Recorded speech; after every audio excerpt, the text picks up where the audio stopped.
Harvest continues on the Rancho. I've got half of the persimmons, the Haichiya variety, which have to be very soft when you eat them, have been harvested.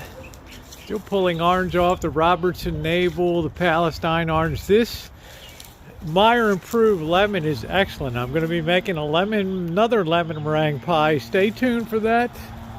The Valencia oranges, we're going to be squeezing them for juice. Doesn't that look glorious? And I have a Trovita variety here. I'm going to be trying that. And then I also have the Washington navel. How exciting. Doesn't that look juicy? Getting ready to have a nice healthy lunch of vitamin C. When they're really soft, this is like a pudding. It is so amazing. Delicious. Thanks so much for watching. Thumbs up or appreciated. Please subscribe.